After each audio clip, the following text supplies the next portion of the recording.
келсин. Бир маалыматта Кыргызстандын 3-чү Козапасам ураны да. Жок, алтын боюнчачы, ушул маселелер андай. Россия, Өзбекстан, ана Кыргызстан. Мага мен өзүмчө айтып берейин силерге. Менин фамилиям Абдрахманов, Сагынбек Муталиевич.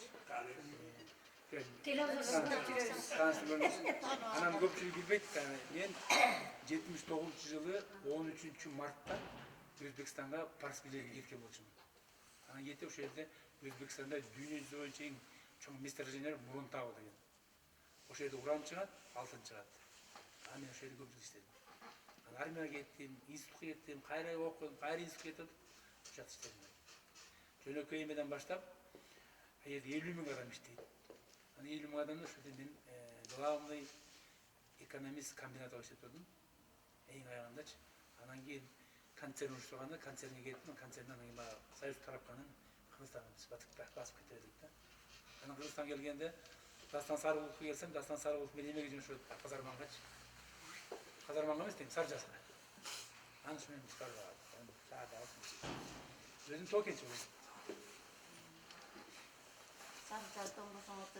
Саржасты эми Саржас деген оңдолбойт. Саржас 97-98% Саржас бүткөн комбинат болчу.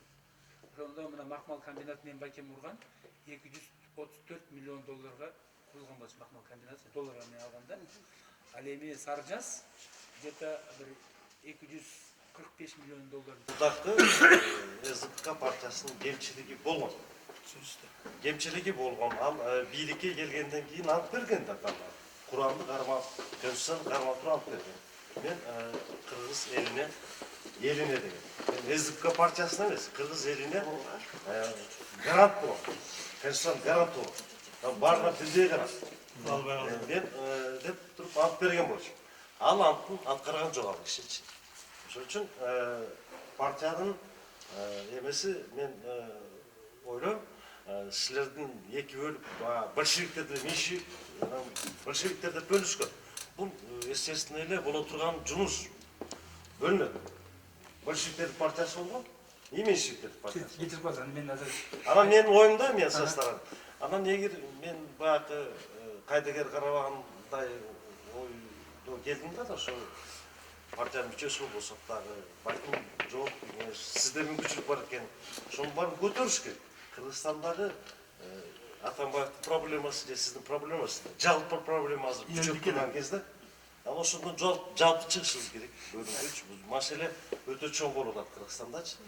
Мына арабтардан мисал алсак, бир тамчы бензин арабка берилбейт экен. Ал мамлекеттик элдики.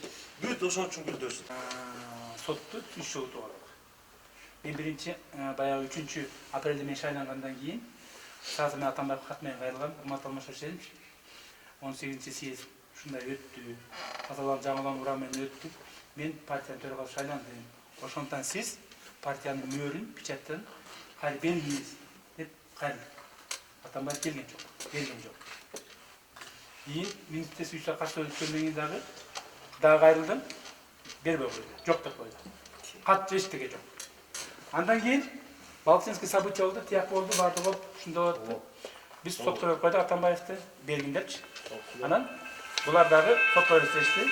Анан соттон кийин аныктап койду. Сот аныктап койду.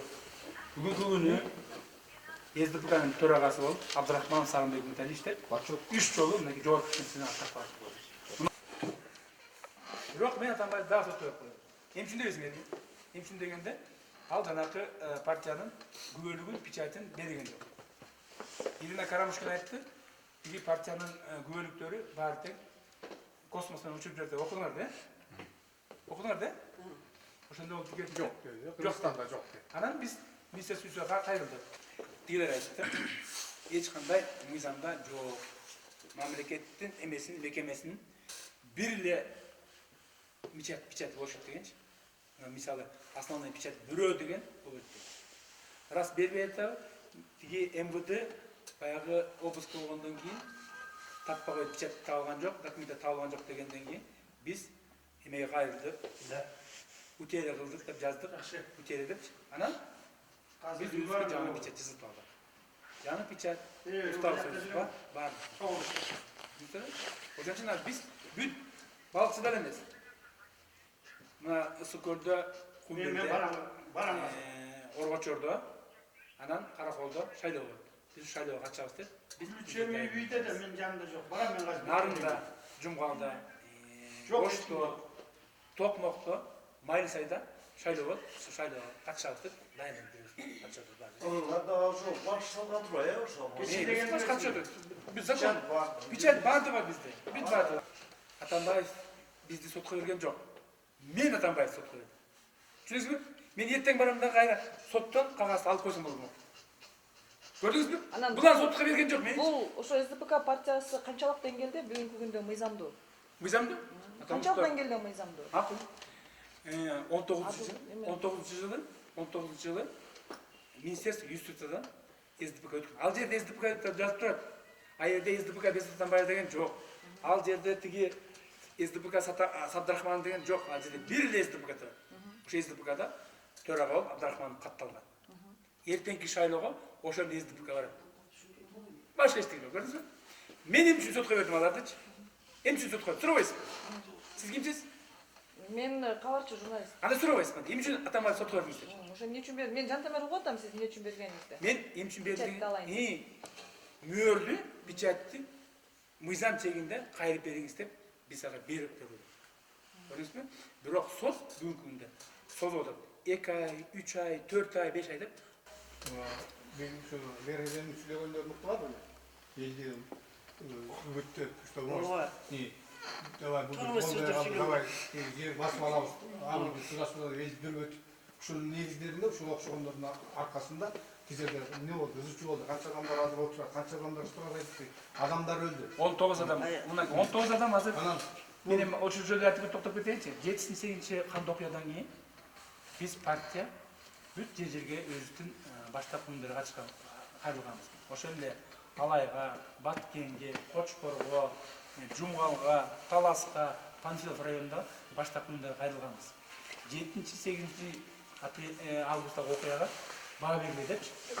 Анан ошол жерде баа беришип, алар протоколун жөнөтүшкөн. Ошо кандуу окуяга катышкан адамдар партиядан чыгарылсын депчи. Түшүндүңүзбү? Мен тиги жаман, бул жакшы деп айтпайм. Мен Атамбаевди да жаман деп айтпайм. Сооронбай Жээнбековду да жаман деп айтпайм. Анткени бийликтен кеткен кишинин баары да жаман. Ким жакшы? Жаны турган киши жакшы. Пока колунда бийлик бар кезинде. А бирок дөөлөт деген тоголок. Тоголонуп кетсе кармай албай калат.